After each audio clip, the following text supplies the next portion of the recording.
I'm Carolyn Keogh, Director of Education and Public Programs at the Olana Partnership, the nonprofit that works in close collaboration with New York State Parks to provide programming and to interpret Frederic Church's vision for his home and creation in Hudson, New York. Before we get started, I want to give a special thanks to our members participating in tonight's webinar. Your generous contributions make programs like this webinar possible.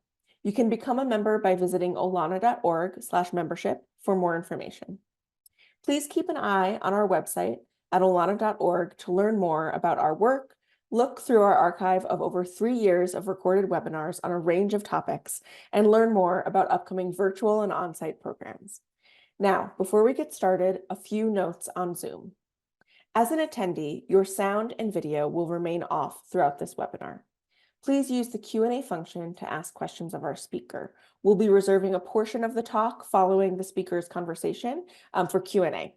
You are welcome to ask questions throughout the webinar, but we will not answer them until that final portion of the program. For questions, please use the Q&A function instead of the chat function. You can move our speaker's image during the talk if the image is covered by the PowerPoint by clicking on the black bar above her picture and dragging it. And if you're having any issues with your Zoom, please contact me at education@olana.org or type into the chat as I'll be monitoring the chat function. Please join me in welcoming tonight's moderator, Allegra Davis, who will be introducing our speaker. Thank you so much for joining us, Allegra. Thank you so much for that introduction, Carolyn. And I'm delighted to welcome our speaker for tonight, Rebecca Bedell. Rebecca Bedell is Professor of American Art at Wellesley College, and she is the author of the award-winning books, The Anatomy of Nature, Geology and American Landscape Painting, as well as Moved to Tears, Rethinking the Art of the Sentimental in the United States. She is also the author of numerous essays about 19th-century landscape art, including one in Olana's catalog accompanying its upcoming exhibition, Afterglow, Frederic Church, and the Landscape of Memory. So thank you all so much for joining us. And Rebecca, welcome to the Olana webinar. Hey, thank you. Thank you for that, Allegra. Thank you everyone for being here this evening. Welcome. I'm delighted that you're here. Let me share my PowerPoint with you and get started.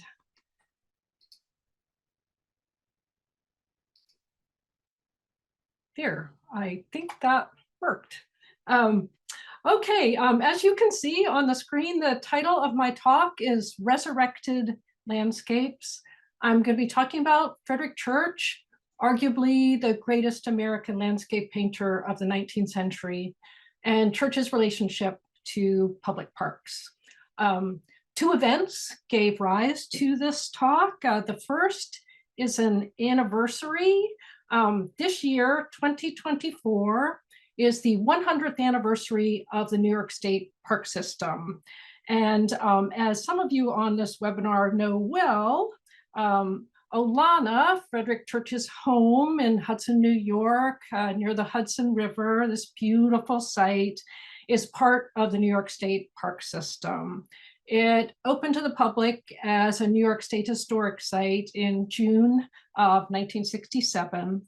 So given the anniversary of the park system, this seemed an appropriate time to talk about Church and his association with parks. The other event that gave rise to this talk is an exhibition at Olana. It's titled Afterglow, Frederic Church and the Landscape of Memory. It's opening on May 12, and it's going to be open till almost the end of October. It's curated by Allegra Davis, whom you just saw, Olana's associate curator. And as Allegra mentioned, it has a catalog with essays by Allegra and by me. That exhibition is going to center on what Allegra calls Church's memorial landscapes. That is landscapes that Church painted in response to the deaths of those who were dear to him. His teacher, Thomas Cole, his 2 little children taken by diphtheria, his beloved sister. One of those memorial landscape painting is there on the screen. It's Church's Afterglow. He painted it in 1867, in the months following the death of his younger sister, Charlotte Church. She was just 34 years old when she died. You can maybe make out in the picture this ruined church here. It is barely visible in the deepening shadows as this vibrant sunset fades into night. What I'm going to be talking about this evening is a different type of memorial landscape. Landscapes that are related not to the deaths, to the loss of beloved friends and family members, but to a much broader societal loss of places and experiences. I'm going to talk about landscapes, both paintings and public parks that recall, that recreate, that resurrect landscapes that were rapidly disappearing in Church's time. So with that rather lengthy introduction, here goes. So I'm going to start out with a question. What do New York Central Park, Niagara Falls State Park, and Frederic Church's landscape paintings, like his view of Mount Katahdin in Maine, there at the bottom of the screen, what do these have in common? I wish this were an interactive format so that I could hear your ideas about this. I know that you would broaden my thinking, but let me call attention to a few of the connections that led me to draw them together. Up there in the upper left corner is a,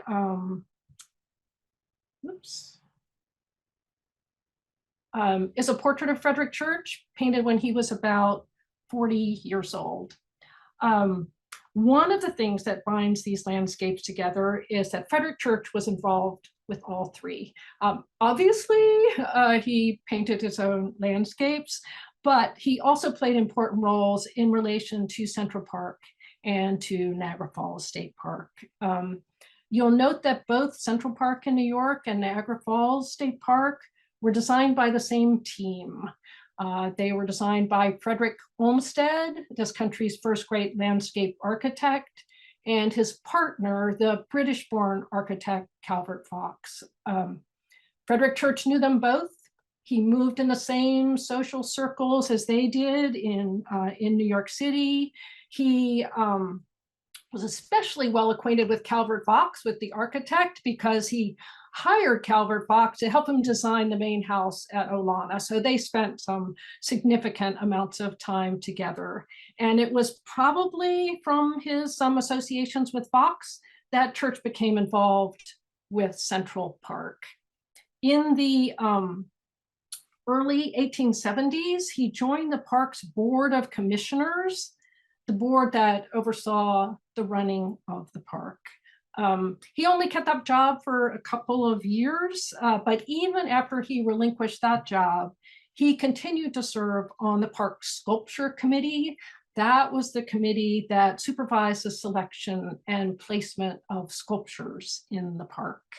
If you have ever visited Central Park, you may perhaps have come upon this ancient Egyptian obelisk. It's located just behind the Metropolitan Museum of Art. You can maybe make out a bit of the Met here in the background. It was Frederic Church who chose this location for the obelisk, and it was Frederic Church who helped design the pedestal on which you still see the obelisk sitting today. Frederic Church's involvement with Niagara Falls State Park was more instrumental. According to Olmsted and to Vaux, it was Frederic Church who first came up with the idea of placing Niagara Falls under the protection of New York State and turning it into a public park. The very idea for Niagara Falls State Park began with Frederic Church. Not only did Church initiate this idea, but he was an active member of the Free Niagara movement. The Free Niagara movement was the group that lobbied the New York State government to acquire the land around Niagara Falls and rescue it from commercial exploitation. So I'm going to say a bit more about that in a little bit. Something else that these landscapes all have in common, they all had their origins in a profound and urgent sense of loss. Americans of Church's day felt that their world was changing at a rapidly increasing rate. You're looking here at a 19th century image that sought to describe for its audience in condensed form these transformational changes. It's a chromolithograph, that a type of colored print. It's by the artist John Gast. It's entitled American Progress. And it describes the dramatic changes that were speeding across the American continent from east to west. It's a small image. It's only about 19 inches across, yet it encompasses the entire continent from New York City, here's New York City over here, all the way over to the Pacific Ocean on this side. And you can pretty much see the curve of the earth there between them. Typical of the rhetoric of American progress, there is a small group of Native Americans over here who are fleeing westward and obligingly vanishing themselves from the scene. Racing along behind them with increasing technological sophistication, you'll see covered wagons, some stagecoach, and then speeding along behind them, steaming along behind them are railroad trains. Not only is transportation speeding up, but so too is communication. That figure in the center, this voluptuous blonde here, is a personification of progress. And progress here is meant to look very alluring and enticing in these rather scanty garments that do not look like they're going to make it all the way to California. You can see that as she flies along, she is unspooling telegraph wires, the telegraph that is speeding communications between east and west. Beneath her feet, you see wilderness over here, yielding to agriculture, and in turn, yielding to urban and commercial development. These changes, they were widely celebrated as progress, yet they were accompanied by other feelings of disorientation and loss. Maybe nowhere were these changes felt more acutely than in New York City. You're looking at a view of New York City from the 1850s. In the 1850s, Frederic Church, Calvert Vaux, and Frederick Olmsted were all living there. Through the 19th century, the population of New York City, it exploded. In 1800, there were 60,000 people living in New York City, which was a pretty big city for 1800. By 1850, there were almost 10 times that number of people in New York, it was over 500,000 people. And the next 30 years, that number doubled, more than doubled, to over 1 million people. That explosion was driven in large part by vast numbers of immigrants pouring into the city, as you see represented here from this print from 1859 that shows immigrants flooding onto the docks of New York City. A person born in New York in 1800 would not have recognized the city of 1880. So this is a map of New York City from during the Revolutionary War period. It's rather hard to read, so maybe I can help a little bit. So here in the center is Manhattan Island. This is Manhattan Island here with the Hudson River on this side. and the East River over here. And way down here, this kind of dark tip of the island, this is the city. Here you see the city of New York. And all the rest of the island then basically looked like this. This is a print showing the Harlem Plains as the more northerly part of Manhattan Island in 1812. And as you can see here, the landscape of most of Manhattan was then rural. It was a landscape of rolling hills, of streams, of wooded groves with farms and little country estates scattered about. So this is 1812. Here's New York City in 1840. And by 1840, the city has rocketed northward. It's made its way almost halfway up the island. As it marched northward, hills were leveled, trees were felled, streams were culverted. Basically, nature disappeared underneath the advancing grid. Here again is that view of New York City from the 1850s with that population of over 500,000 people.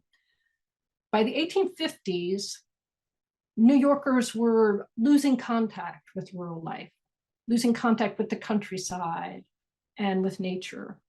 And many at the time, including Olmsted and Fox, felt that New Yorkers were suffering as a result, suffering in their mental and their physical health from this lack of contact with nature.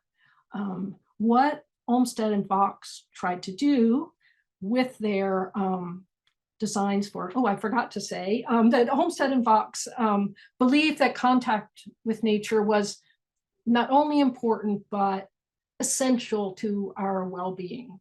That contact with nature was healing, it was restorative, it uplifts us in our mind and our body and our spirits. And it is that healing contact with nature that Olmsted and Fox sought to provide the inhabitants of New York City with their plans for Central Park. Here's some views of Central Park today. What Olmsted and Fox designed for New York City was not some little 1 block square park with a fountain in the center, but a huge park, over 800 acres, 2.5 miles from one end to the other, a park large enough that visitors could feel that they had escaped the city, escaped the sights and sounds and smells of the city. They could feel that they were immersed in nature. And Olmsted and Fox designed the landscape of Central Park to look natural. And they were so successful at this that some people have no idea that spaces they designed were designed at all. They take them for just preserved bits of nature. And yet Central Park was very much designed and constructed. These are 2 19th century views of the area where Central Park is today. You can see that the area was then, well, it was largely rocky, muddy ground, nearly devoid of trees, and home to many of New York's piggeries, as they called them, which I think are farms where pigs and hogs were raised. About 1,600 people lived on the land where the park was to be. Most of them were African Americans and Irish immigrants, and they were evicted to make way for the park. The construction of Central Park was, it was a massive public works project, a huge public works project employing about 20,000 men. And those men completely reshaped the site's topography. They blasted out rocky ridges with gunpowder. They moved 3 million cubic yards of soil with hand shovels and horse carts. They dug lakes. I think that's what they're doing in that print there. They constructed waterfalls. They planted more than 500,000 trees and shrubs. Basically, they made an entirely new landscape. What sort of landscape did they design for Central Park? It's a landscape with gently curving paths, as you see here. And these paths lead visitors past a great variety of different landscape types. So there are open meadows, there are hills and wooded groves, ponds and lakes, rocky ridges and waterfalls. A quite variegated landscape. Up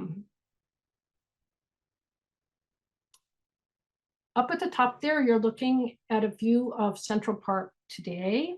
And below it is that view of the northerly part of Manhattan Island from about 1812.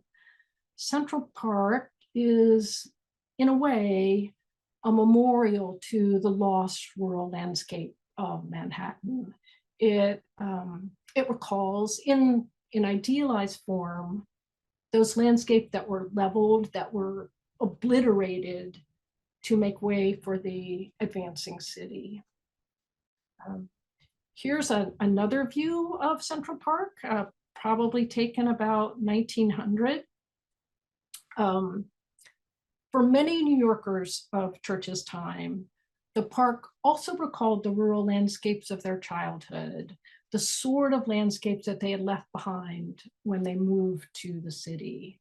The park was especially evocative of rural life back when sheep still grazed in the meadows, which I think they did until the 1930s, and back when the dairy building sold fresh milk. We can think of Central Park not only as a memorial to a lost Manhattan, but more broadly as a memorial to a pastoral way of life.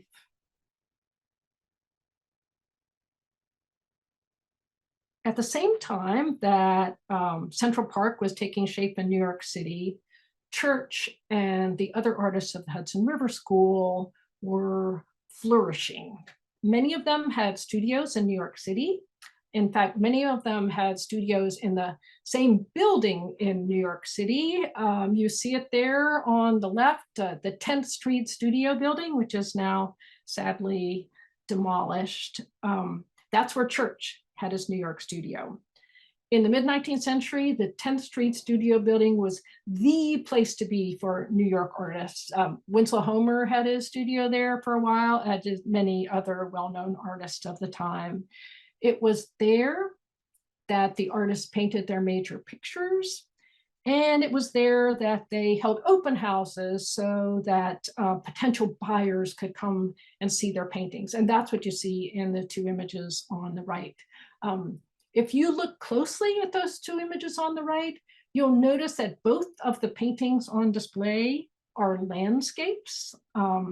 Landscape was the most popular type of painting in the United States at the time. Here's another painting by Frederic Church. This is his New England landscape from about 1849. In the mid-19th century, landscape painters and their supporters offered arguments about the value of landscape painting, or really about the value of looking at landscape painting, that were very similar to the arguments that Olmsted and Fox were making about the value of urban parks. They argued that landscape paintings provided a respite from, a refuge from, the abrasions of city life. As one artist group put it, to the inhabitants of cities, a painted landscape is almost essential to preserve a healthy tone to the spirits, lest they forget in the wilderness of bricks the pure delights of nature and country life.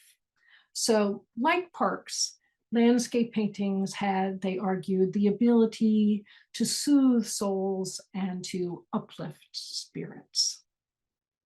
In many 19th century landscape paintings, as in Church's Mount Katahdin, you'll find a path opening in the foreground of that picture. And that path invites us to imaginatively enter the scene, to wander along the path into the depths of the landscape, to maybe pause on the bridge and watch the stream, or stand by the lake, this placid lake, or maybe like this tiny figure over here, settle down under a tree and bathe in the magenta light of the sunset. Paintings like Mount Katahdin sought to preserve such wilderness scenes before they disappeared. And many then had a strong sense that America's wilderness was rapidly disappearing.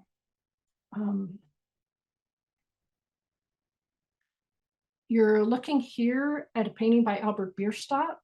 It's his Giant Redwoods of California, painted in 1874.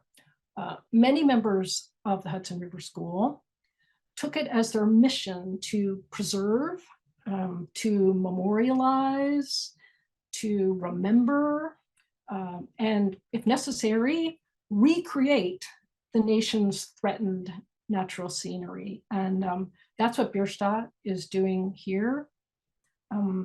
He traveled to California in the 1860s to see the fabled redwood groves, the groves of giant sequoias. He shows them to us here in this serene and idyllic scene. But this wasn't really what he saw when he was in California. What he actually saw was something much more like this. Lumber mills had been set up in the middle of the redwood groves, and every day, trees that had stood there for 2,000 years, 3,000 years, were being felled and turned into board feet of lumber.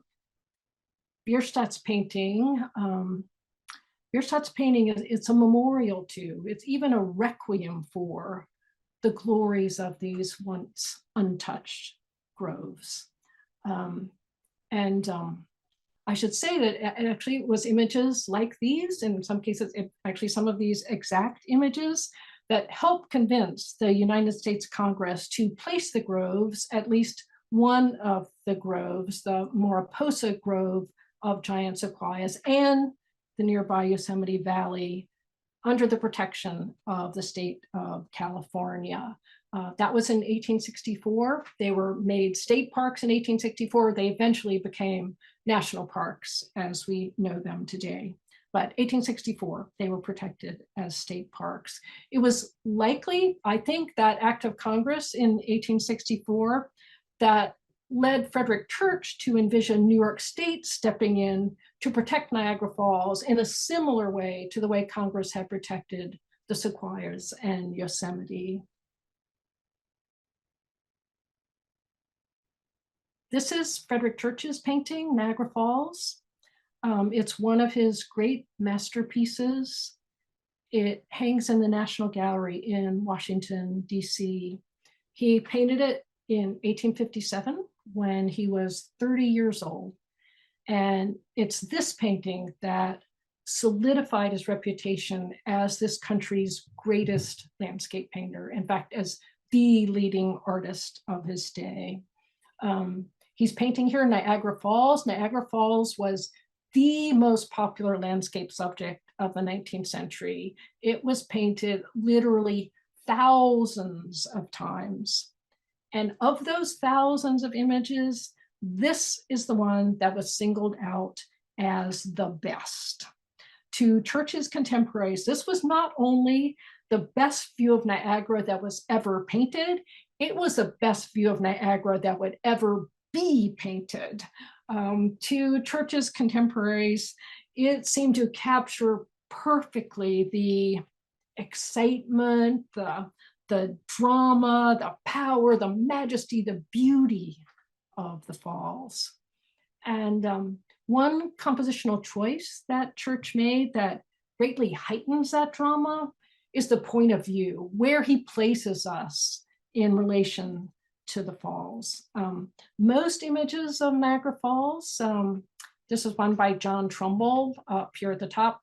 Most images of Niagara provide us, the viewers, with some nice solid bit of ground to stand on while we enjoy the view of the falls. But Frederic Church doesn't do that. No place, no solid dry place to put your feet. Instead, he just suspends us right out over that rushing, roaring water with these tons of water surging below our feet.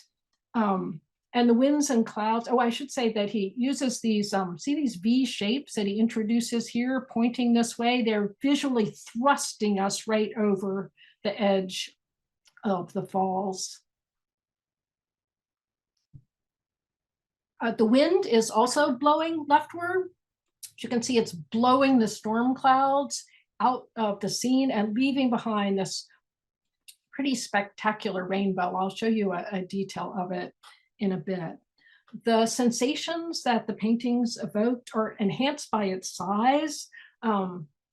You can't tell this, but it's a very big painting. It's over 7 feet across. So when you stand in front of it, it completely fills up your visual field and you feel like you're standing right there on the spot.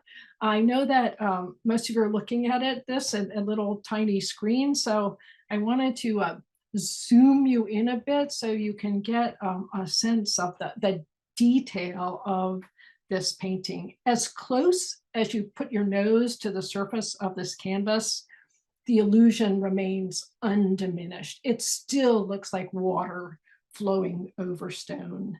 And you can see here his virtuoso facility in painting water. You can see clear water flowing over stone and pouring down in these little mini waterfalls you see here and churning into foam.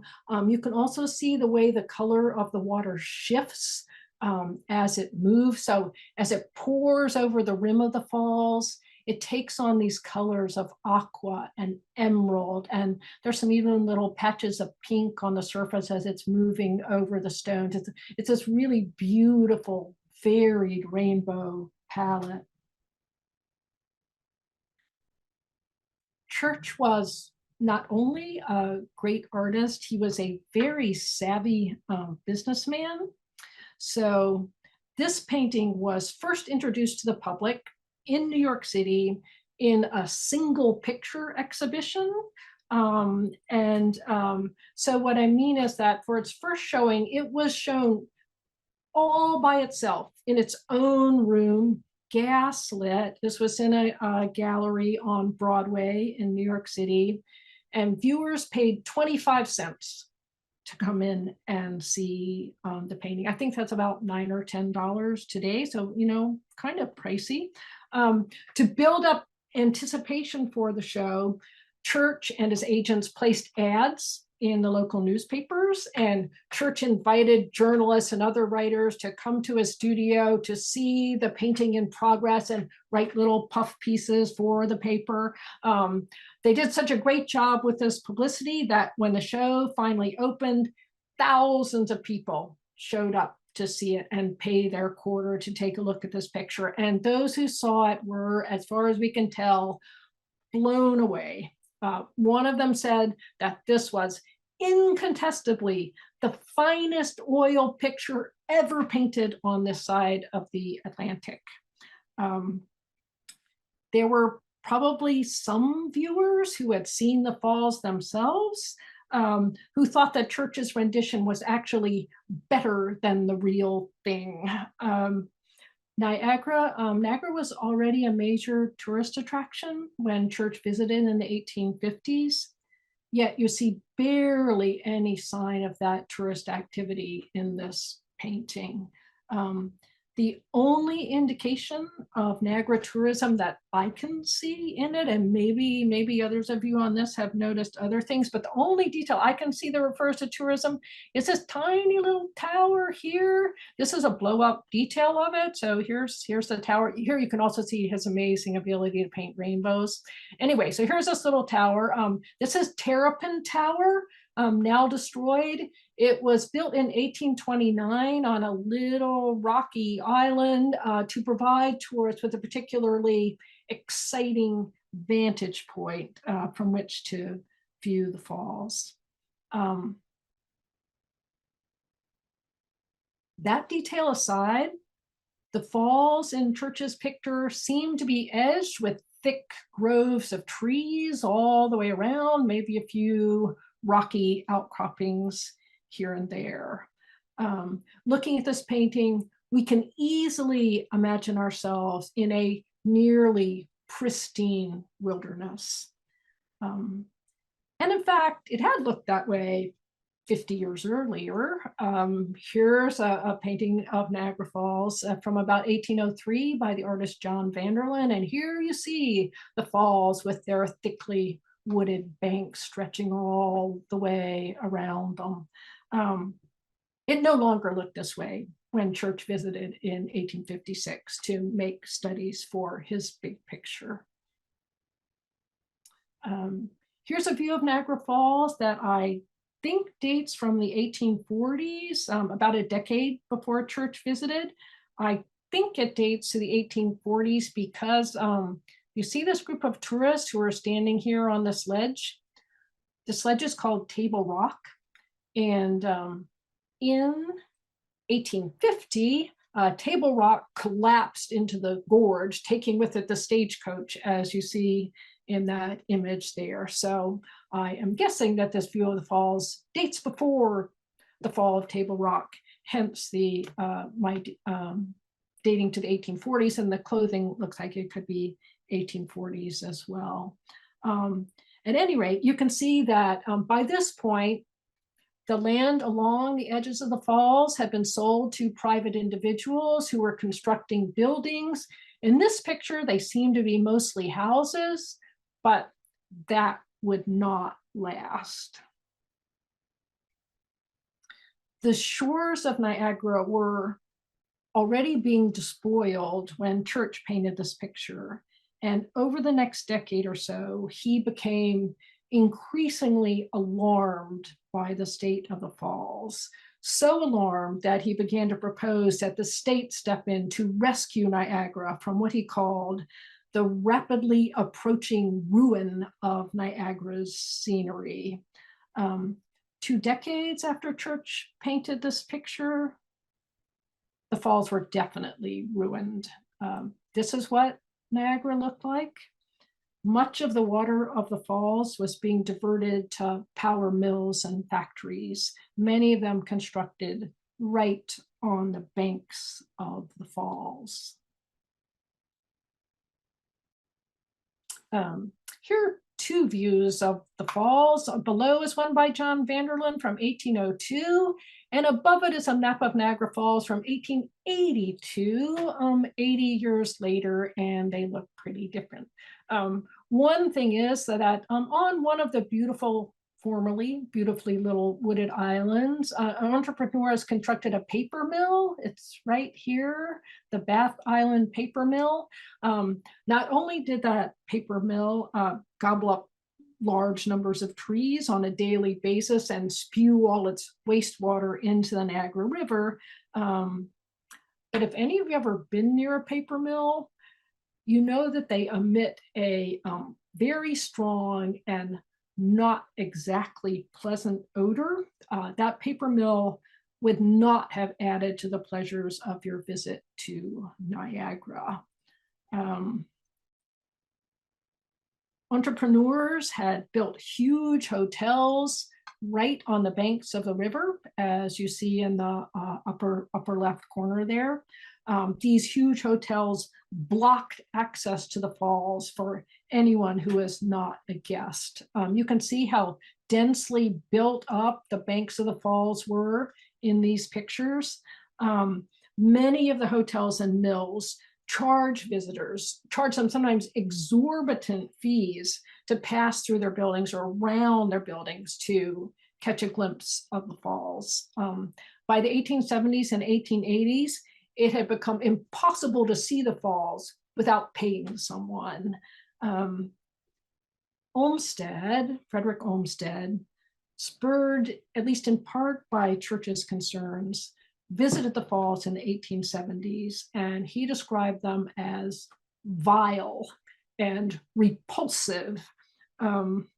They're shocking condition led him to join together with Frederic Church and many others, including the novelist Henry James and philosopher Ralph Waldo Emerson, joined together in this Free Niagara movement that lobbied the state of New York to purchase the lands around the falls and turn them into a public park. In 1885, they succeeded.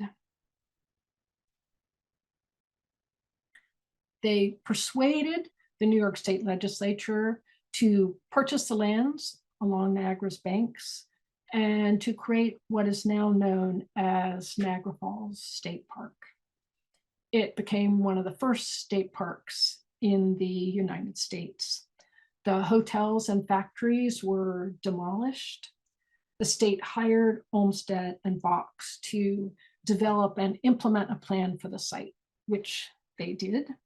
They restored the banks, they planted them with native vegetation, and they created the winding paths that you see in the picture that allow visitors to wander along the rim of the falls without paying anything. Niagara, like Central Park, was to be free and open to all. Niagara Falls State Park, New York Central Park, and Church's paintings, like Niagara, are all resurrected landscapes. They recreate landscapes that had disappeared. They allow us to glimpse what these places once looked like. They allow us to experience them in some measure as had once been possible. They're memorials to landscapes lost. And I wanted to close by saying that I hope that you will have an opportunity to visit Church's Olana. It's a wonderful, splendid place, and see the exhibition Afterglow once it opens on May 12th. So thanks so much. Thank you so much, Rebecca, for that fascinating walk through these resurrected landscapes of Church's lifetime. We have a good amount of time for Q&A. So everyone in the audience, I encourage you to start popping your questions into the Q&A box, and we'll get through as many as we can. Just to start off, to tie everything back to Olana, what you said about both examples of Niagara and Central Park, this very intentional recreation and resculpting of the land struck me so much in relation to what we say about Olana and how we discuss it as a really artist-designed landscape. So I'd love to hear your thoughts about the influence that these projects, both notably with that Olmsted connection, may have had on Frederic Church as he created his 250-acre project in landscape at Olana. Yeah, that's a really great question. And I think that Church learned a great deal from Central Park, from the landscape there with its winding paths that carry you past different types of scenery, and the whole idea of creating a new landscape that looks like a natural landscape, which is more or less what Olana looks like. So that Church planted all his trees and he dug his own pond lake, right? Didn't he do that? Have a lake made yes. there. And very much like Central Park, if any of the people on this webinar have been to Central Park, the way that Olmsted designed it was, if you move along the path, there'll be a screen of trees so that you're kind of closed in.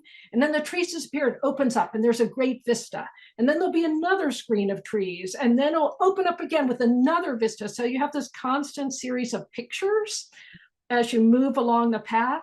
And I think that's very much what you see at Olana as you move along the paths there. And I think Frederic Church described himself creating paintings as with his landscape, right? I create more and better pictures with my landscape than I do, with my paint and brushes, wherever it was he put it. You'll know the quotation better than I, but that's what he's doing in the same way that Olmsted. This is a style called picturesque for obvious reasons, and you see a series of pictures, and I think that that's the main thing that he picks up from their landscape style, is how you use actual trees and earth moving and lake creation and so on to create the equivalent of landscape paintings with natural forms. Absolutely. And that quote is one of our favorites, Rebecca. We use it on every tour. Making more and better landscapes by constructing his roads than by tampering with canvas and paint in the studio. Thank you. A little bit of his self-deprecating humor there, but absolutely Church was seeing the design of Olana as this extension into multiple dimensions of his landscape practice. We have many, many questions, so I will stop talking about Olana and hand it over to some of our listeners.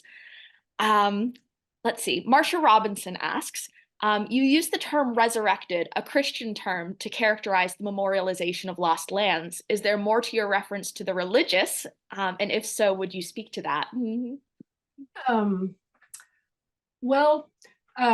think it came up because at first I was going to think about the new garden cemeteries as part of this talk, where the idea of nature and the idea of resurrection were very much connected, particularly for Christians like Church and so on, but many people who were developing the garden cemeteries at the time. So that's actually, so it started with the garden cemeteries. I left the cemeteries out, but I kept the resurrection. So that's partly why that happened. But I do think this idea of recreating these natural forms that have been lost, there is, for I think some of these artists, probably a similar kind of idea of restoring something that God had made, and in some measure, in some way. So it's a very good question, but yeah, it's the evolution of the talk that accounts for that. Absolutely. If we have time, I'd love to come back to the garden cemetery question. But next up, Wendy Greenhouse asks, the saving of Niagara must have been an international project, as the view in Church's great painting is taken from the Canadian side. Is that correct? Yes, I believe that is correct. And yes, Niagara Falls State Park was that the question? What was Wendy's question? Was the painting? Yes, was the whole project international between Canada and New York, I suppose. Absolutely. So the Free Niagara movement had to lobby both New York State and the Canadian government. They were successful in the end with both, so that there is a park that's on both sides of the falls. Yes. And I'll note there's another Church painting of Niagara from the American side that's in the National Gallery of Scotland, one of his later vertical views of Niagara. Right. And Niagara Falls, the painting, Church's painting, also traveled internationally. So it opens in New York, and then it goes to London, and it travels around Britain, and then it comes back here, and it moves up and down the coast from Boston and all the way to New Orleans, and making piles of money all along the way. So it not only solidified his reputation, it did a lot for his bank account. Yes. Yeah, interesting how such an iconic New York State subject was really that one that solidified Church on the global stage as an artist. Yeah. Right. Next, from Gigi Boss, did Thomas Cole's Course of Empire series of paintings inform Church's fears about the loss of natural landscapes, perhaps? I don't know if it had to be the Course of Empire paintings, because Thomas Cole was his teacher. He knew Thomas Cole well, and Thomas Cole was deeply concerned about what's happening in the landscape along the Hudson River and in Catskill. He talks about how he hears the sound of the axe in the woods all around him, and Thomas Cole paints what I definitely think of as one of these resurrected landscapes. The railroad had moved through Catskill, New York, and decimated the scenery, his favorite view from his home. So he paints one view with the railroad in it, but then later he paints another view restoring the landscape that he had seen before the railroad arrived. So I think that just being around Thomas Cole, who cared so much about nature and is so sensitive to its decimation, I think that that definitely would have influenced the way Church was seeing the landscape about him and his concerns about what was happening to the landscape around him, because it's happening right there. And very interestingly, if you come to see the exhibition Afterglow, or you can get our catalog, we explore a little bit how Thomas Cole's very moody and allegorical landscapes influenced Church's memorial landscape painting practice as well. Right, from Juliana Ferrone, we're jumping forward into the 20th century, if you don't mind. Was Edward Hopper influenced by the idea of a disappearing landscape? That's a very interesting question. I've been thinking about Hopper a lot lately, because he's not a soft-hearted guy, and he probably would object vociferously if we talked about a nostalgic element in his paintings. But he does paint old houses and lighthouses and things that were not at all appreciated in his time. And I think he did feel some attachment to a landscape that was disappearing. I do think it's there, even though he probably would have given us some gruff dismissal if we raised that with him. We have another connections question. William Pulaski asks, did Church know John Muir? And I think the answer is no, but I would love to hear more about Muir's thought and all of That's interesting. I don't think Church knew John Muir, but Albert Bierstadt, I think, knew John Muir, and William Keith and some other California landscape painters knew John Muir very well. And Carlton Watkins, landscape painter. So Church didn't go to California, but a number of these painters did, and some of them hooked up with Muir, and they were very moved by his very spiritual response to the landscape there. And it was John Muir who was very supportive of the idea of protecting the redwood groves and Yosemite Valley and so on, and fought really hard to keep that Pet Hetchy Valley out there from being flooded. So I think that his commitment to preserving natural scenery was very important and influenced many, many people at the time, including the landscape artists who were out there. At least he shared that vision with them. I don't know if they had to be influenced by him. That's really helpful context. Thank you. William E. Kane says and asks, you speak eloquently about these wonderful church landscapes as memorials, acts of commemoration, preserving images for us of a world we have lost. How much or little do they function as critiques of what is being done in the present, in Church's time, and what he maybe thinks will happen in the future? What do I think will happen in the future? Or what Church perhaps thought, how much was he be protesting in his paintings against future ongoing progress? It's a very interesting thing, because critiques are really sublimated in these paintings. That's a very good question. I mean, they want to sell these pictures, and they're probably, if they painted Niagara Falls as they saw it with these factories spewing garbage down into them and so on, probably no one is going to buy them. And Thomas Cole, his works, they are critiques of American society, but the paintings that people wanted to buy were the positive, optimistic images. So these landscape painters, I think, by and large, avoided really explicit critique of what was going on at the time.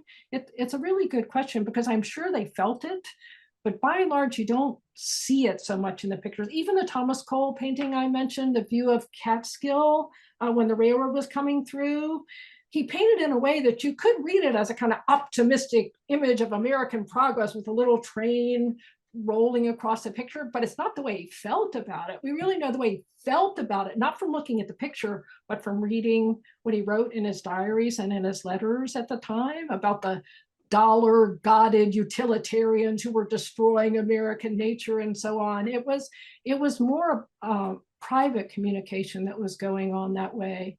in their paintings. I mean, obviously they have this other political activity like the Free Niagara movement that is lobbying people, lobbying the state to preserve these places. And in California too, John Muir and his other Carlton Watkins, artists, photographers are also again lobbying Congress to try to save these places. So I think what they put in their paintings and what they did politically outside of that are in some ways disconnected. Absolutely. And I do want to give a shout out. Nancy Crocker in the Q&A speculated similarly to you about the Cole painting of Catskill. Perhaps the railroad depiction was for a patron, though Cole was concerned with the damage that was happening privately. No, that's not the case. I don't think it was for a patron, but he did want to sell it. A marketable painting, yes. Right. I mean, all these artists are concerned. You sell one painting and when's the next sale going to come? And how do you try to assure that sale? It was something that they all had on their minds. And I often wonder, Church being in his political actions, clearly proto-environmentalist, preservation-minded, but with his paintings, his networks of patronage, we see folks like William Osborne, the railroad magnate, and I often wonder how he negotiated his business life with his own beliefs and political life. Yeah, they seem to have sublimated those political beliefs, as far as I can tell. At least in their paintings, I mean, to separate them out. And Church is not as verbose and expressive a writer as Thomas Cole, I would say. We were talking about this a little before, and it's very hard for me to know what Frederic Church was like as a human being. He is so, in his own writings, he reveals so little about his feelings about things. I don't know, you've read more in his writings than I have, but what's your sense of him as a person? I think that he was very likely much more friendly and open in person than he comes across in many of his writings, especially later. But, you know, he was not a poet or a public speaker in the way that Cole was. So often the writings of Church we have are erring on the practical side. I think that influences how we think of him today. Before we completely turn away from John Muir in the national parks, just a note, which is new information to me from Johanna Titus, John Muir visited Henry Osborne, the son of Church's patron, at Castle Rock in 1893. Oh, so thank you. That is a thread that we will follow. Thank you. All right, we have time for a few more questions, I think, from Franklin Kelly. First, he thanks you, Rebecca, for the fine talk. And I'll say there are many more people saying thanks and congratulations in the Q&A. So Frank asks, Mount Katahdin imagines an area that was pure wilderness in 1853 when Church painted it.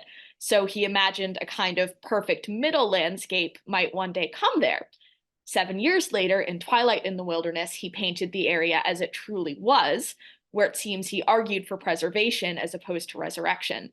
So would that be considered a ardent preservationist expression? Yes, I think so. I actually decided that I probably had chosen the wrong picture with Mount Katahdin, and I should have chosen a different one. So Frank knows Church well enough to catch that. But I think he's quite right about what he just said. I was actually going to quote Frank Kelly because I once. Frank Kelly knows Frederic Church better than anyone, I think. And I once asked him, you may not remember this, Frank, what you thought that Church was like as a person, and your response was formidable. And so I've always carried that around in my mind, what you had to say about that. But yes, that the Katahdin is one. But I think, you know, people still imagine with all the lumbering going on and so on that that it would be lost, even if it wasn't yet. All right, a bit of a different question that might harken back to one of your previous books, Rebecca, from Samara Perlstein. Church was painting landscapes in incredible detail. I know he made a lot of observational sketches, but I'm curious if he had scientific training that would help him see the plants, geology, etc., more clearly. Frederic Church was incredibly interested in science. Those at Olana know that his library is cram full of scientific books of one sort or another. He didn't have scientific training, but I don't know, you might be able to answer this question even better than I, Allegra. Formal scientific training, no. He was definitely an avid lecture attendee. Places like the American Geographical Society in New York City, he was attending lectures on all sorts of topics. I've recently been thinking a lot about Church's ties to Arctic exploration, for example, so he was often attending lectures about geographical meteorological discoveries to the far north. And in addition to his observational sketches, he was quite a collector. In the Olana collection, we have many rock samples that Church took from various sites he would go on to paint, including, for example, Petra, some of that really signature pink marble that shows up in the painting that is at Olana today. So I would say, like so many artists of his time, Church was quite free with blurring the line between art and science. He also maybe today we're much more siloed off into our disciplines than Church would have thought of himself. Right. I was going to say, he also had just extraordinary powers of observation. His ability to see and to capture what he saw with his pencil and with paint, I just think he was probably at the maximum of what human beings are capable of in terms of his observational talents and abilities. Absolutely. All right, we're just after 7, so I want to answer one last question that came in. And if you don't mind, Rebecca, I think I can quickly fill this in. Juliana asked another question. Has Church left any diaries or writings like Thomas Cole did with American scenery? There are a few diaries, mostly from travels. Church didn't have a day-to-day kind of diary. Most of the writings that we have of Church are letters, which range from, business correspondence, you'll have your painting on the next train kind of things, to friendly letters between fellow artists, patrons, and friends, where you get a bit more of that personal texture. But the extensive sort of essaying that Thomas Cole took on was not the case for Church. Oh, sorry, we have one more question, if you don't mind. Are you okay to stay on another minute, Rebecca? Frank Kowski, do you think Church was aware of Mark Twain's humorous visit to Niagara in the late 1860s? I would certainly think he was. That's pretty funny. They were friends, right? They were, yes. That he wouldn't have known that, and all the exaggeration and so on that went on. I think so. I mean, we don't know for sure that Church and Twain knew each other until the 1880s or so. That's when they first clearly linked up, but I would think they would have been aware of. Well, by then he's part of the Free Niagara movement, right? I don't remember if Twain's name, if Samuel Clemens is on the list of those who were part of the Free Niagara movement. I should check again and see, but that's a very interesting connection to look into. But I bet anything that he read Twain on the Falls. Absolutely.